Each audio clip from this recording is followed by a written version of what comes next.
noite aqui na CBN tem Guarani em campo, 9:30 a bola rola lá na Arena da Fonte Luminosa em Araraquara. Narração de Jarbas Duarte, comentários de João Carlos de Freitas, reportagens de Rafael Pio, que acabou de receber aí, Pio, pra gente começar com as notícias do Guarani, um boletim médico daqueles, hein? Igual quando o repórter faz plantão na porta de hospital, hein, Pio? É verdade, Guarizo. Aliás, agradecendo ao Marcos Ortiz, né? Eu pedi para ele a situação do Regis, né? Antes da gente entrar aqui no ar, e aí ele já mandou pra gente a situação do Regis e de mais vários jogadores, né? Agradecendo aí a assessoria do Guarani, agradecendo o departamento de comunicação do Bugre. Então, primeiramente, respondendo sobre o Regis. Ontem a gente falava sobre suspeita de dengue, né?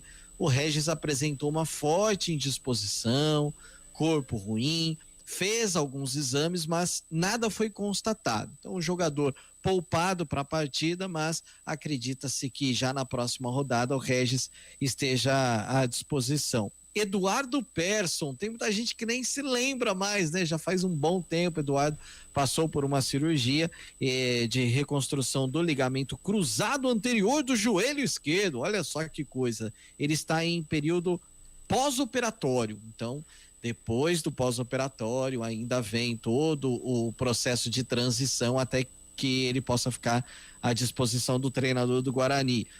Eu ia falar assim, até que ele... Agora eu vou ser um pouco maldoso, eu sei.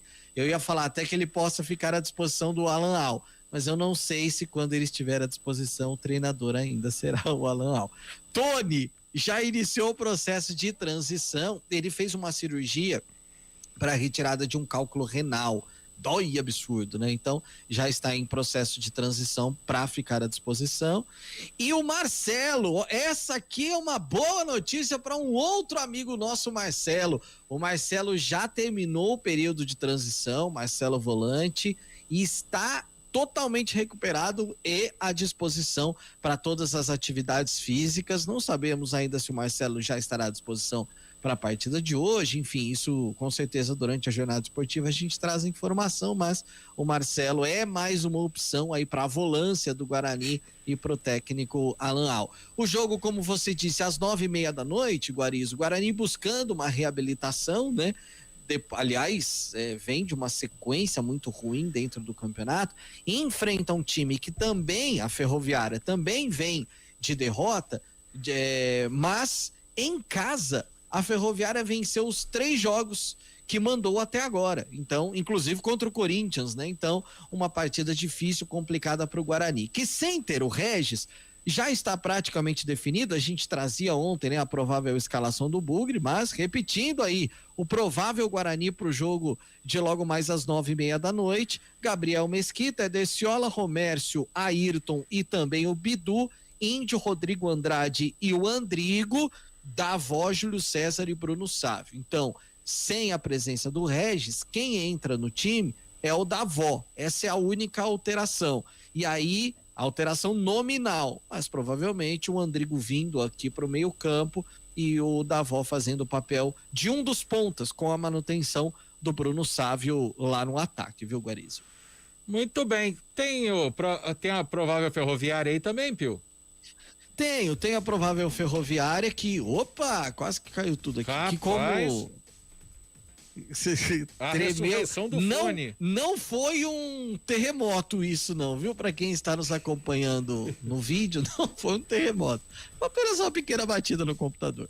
Mas a provável Ferroviária que vem de, como eu disse, vem de derrota, mas em casa tem 3 vitórias, 100% de aproveitamento até agora. Saulo no gol, Diogo Matheus lateral direito, Matheus Salustiano e Xandão, a dupla de zaga. O Xandão, autor do famoso gol, né? Contra o Cássio. E que não é o revelado no Guarani, né? O apresentador caiu da cadeira outro dia aqui. Que não é o revelado no Guarani. Esse é mais novinho. E o Arthur na lateral esquerda. Igor Meritão abrindo o meio-campo. Vinícius Anocelo, olha só, hein? Renato, não confunda, torcedor, não é a Ponte Preta, é a Ferroviária que vai enfrentar o Guarani daqui a pouco. Vinícius Anocelo e Renato Cajá completando o meio-campo. Igor no ataque. Na verdade, aqui algumas dúvidas, né? Pode ser o Felipe Marques também, o Júlio Vitor ou o Anderson Rosa. Então, algumas opções aí. E lá na frente, Rogério e Bruno Mezenga. Essa Ferroviária para daqui a pouco. Bom, João Carlos de Freitas, o que esperar desse jogo do Guarani hoje lá em Araraquara contra essa Ferroviária embalada dentro de casa, né? Dos 10 pontos que tem na competição, 9 conquistados dentro de casa, e o Guarani que vem de uma sequência de 2 derrotas consecutivas, João. Jogo bom, né? Jogo bom, assim, o que eu digo, da disputa. A Ferroviária é um time chatinho, um time sacudido, né? Que tá fazendo uma campanha boa. Foi muito mal na última partida, mas ela vem mantendo um padrão, como foi o Pio, né? O Pio que falou agora há pouco que ela não perde em casa 3 jogos, e dentre as 3 partidas tem essa vitória frente ao Corinthians, né? Uma vitória, foi de virada, né? O Corinthians estava ganhando a partida, a Ferroviária virou para... Então é difícil, viu, Guariz? É um jogo complicado.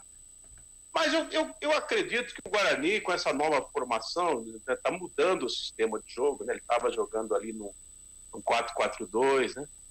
Agora ele está mudando aí para um 4-3-3, com 3 atacantes praticamente, Júlio César, o Bruno Sávio também, o Davó que entra, né? O Davó deve entrar com muita liberdade. Acredito que ele não vai ter muita função de marcação.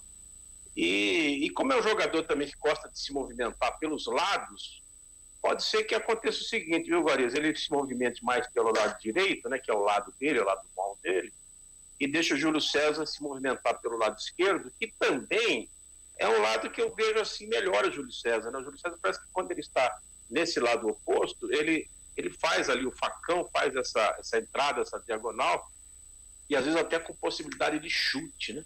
Em termos de linha de fundo, hoje está difícil, viu, Guariz? Você vê os caras que ocupam essas posições de ponteiros, sejam meias ou até sejam atacantes, né? Mas poucos têm o drible para chegar na linha de fundo. A maioria joga com o pé trocado, prefere fazer inversão, prefere fazer o facão, a diagonal, né? Então, a parte de linha de fundo, aquela jogada mortal, quem tem feito são os laterais, né? Os bons laterais têm feito. E o Bidu também caiu muito de produção. O Bidu, em relação ao ano passado, ele parece que ele evoluiu, né? Agora é um jogador de muito potencial, um jogador que precisa ser bem trabalhado, precisa ter moral para poder de novo retomar aquela sua fleugma, né? Aquela sua vontade de subir na carreira, né? De dar um salto na carreira aí. O Ciola aqui do lado direito é um cara que arrasta, né? Um jogador vigoroso, forte. Eu acho que o treinador gosta de ter o Ciola, ficar de bola alta. A maioria dos laterais são laterais minúsculos, né? São mignons, são baixinhos, né? É uma característica, porque jogar né, como fazendo um sprint ali naquele corredor, quanto mais agilidade você tiver, melhor. Só que aí você perde na marcação. O Ciola tem isso, ele não é tão veloz, mas ele tem força, né, de arrasto, e ele tem uma cobertura, ele tem uma bola alta boa, né, pela estatura. Então é o jogador que tem sido escolhido. Vamos ver o Andrigo, né, nessa função, jogador que promete bastante. O forte da Ferroviária é o meio-campo, todo mundo sabe disso. O Militão, ele não joga muito, hein, cara? Fala de Zanocelo, fala de Cajá, mas o Militão joga muito, né? Quase que o Guarani contrata. É um celeiro de craques, né? Ele é de Monte Alto, né? Ele é de Monte Alto? Então. Ele lá saiu Fumagalli, saiu Vitor Bueno, uma cidade que revela muitos jogadores, né? Você não aprendeu nada com esses caras aí? Nada, porque eu só nasci em Monte Alto, eu nunca morei lá. Eu tentei treinar no clube onde o Pelé começou, no Bauru Atlético Clube. Passei por todas as posições, não dei certo nenhuma. Você não me aprende a bater uma farta, dar um passe, fazer um drible? Ele aprendeu a transmitir o que esses caras fazem agora. Exato. Eu narrava jogo de botão, eu narrava o treino dos caras. Tá parecendo você com o Barreto, né? Isso. Não, porque em Monte Alto tem Fumagalli, tem o Militão, tem aquele lá. Eu falei, mas e você? O que você joga, né? É bem por aí. Ah, se eu jogasse, não tava aqui falando, né? Vamos lá. Bom, mas é isso aí, é jogo duro, mas não é impossível, não. Dá pra conquistar, dá pra somar ponto lá. Daqui a pouco a gente fala de quem não somou pontos. A Ponte Preta ontem em Bragança Paulista, logo depois do intervalo. Voltamos já. CBN Esportes Campinas, segunda